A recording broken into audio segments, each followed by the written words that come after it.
आइए सुनाती हूँ आपको आज एक कहानी।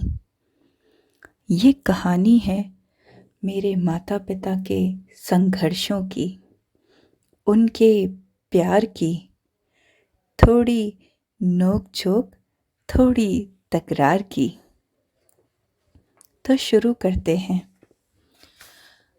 अवधेश की बगिया की सबसे प्यारी कली थी नंदा।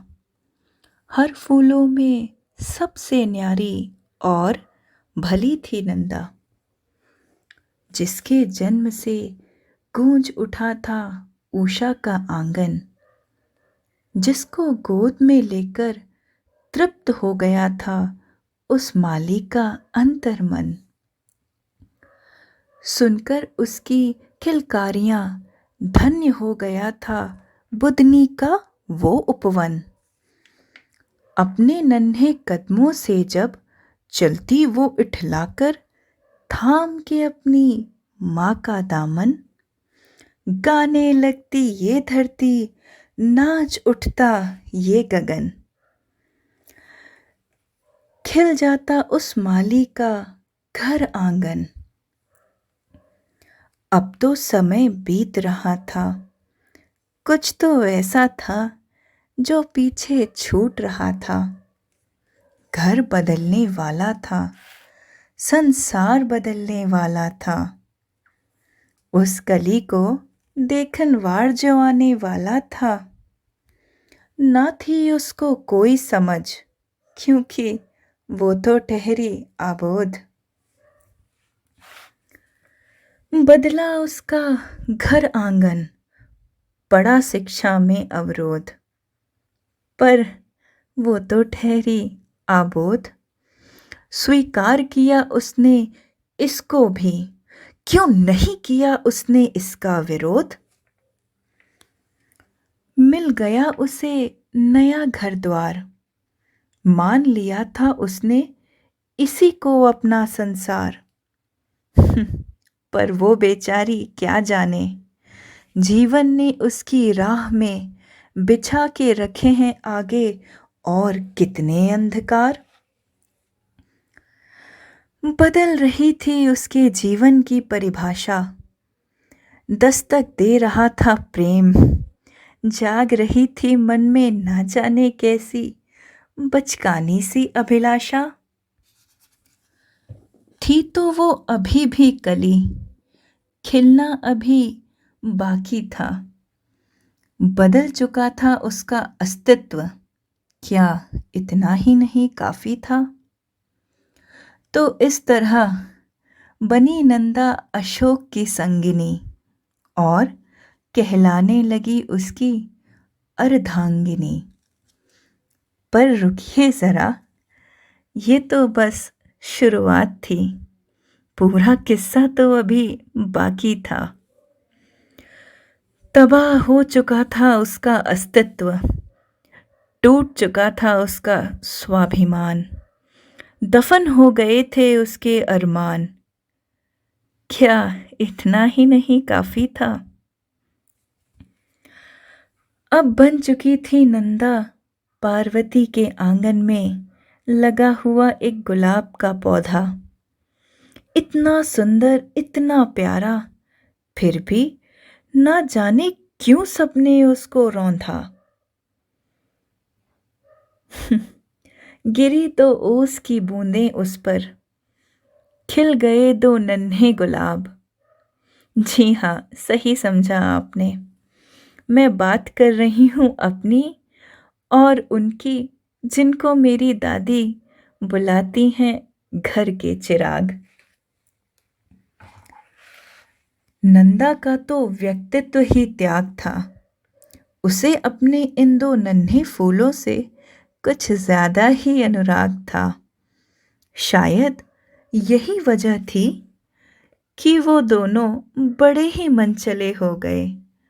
ना सुना कुछ, ना समझा कुछ, कुछ ज्यादा ही सिरफिरे हो गए।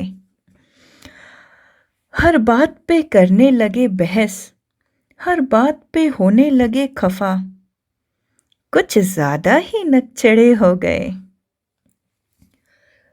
पर वो कहते हैं ना, जो भटक जाता है राह, उसके कान पकड़ के उसे सही राह दिखाती है, वही है माँ। मिल गया हम दोनों को भी एक बहुत बड़ा सबक। जब शोक के बादल घिरे अशोक पर, पता ही नहीं चला कैसे पलट गया सब। जिसके नाम ही में कोई शोक ना था, वो ना जाने किस गम से मुरझा सा गया। वो हमेशा हंसते रहने वाला चेहरा, ना जाने कौन सा दर्द छुपा था उसमें इतना गहरा। जो कहलाता था नंदा का अशोक, ना जाने क्यों छोड़ना चाहता था वो ये पृथ्वी लोक। शायद नहीं देख पा रहा था वो अपनी अर्धांगिनी का दर्द, क्योंकि वो तो था अशोक, नहीं था वो कोई अभिमानी सा मर्द। अपने सुहाग को वापस पाने के लिए हो गई नंदा तैयार। ना जाने कहाँ से आई उसमें शक्ति आपार। ना लड़खड़ाई, ना मानी कभी हार, किए उसने संघर्ष कई, ना कभी घबराई, ना कभी रोई। डटकर खड़ी रही जैसे लौह स्तंभ। अजी, यहाँ खत्म नहीं हुआ किस्सा अभी भी, क्योंकि ये तो था एक नए संघर्ष का प्रारंभ।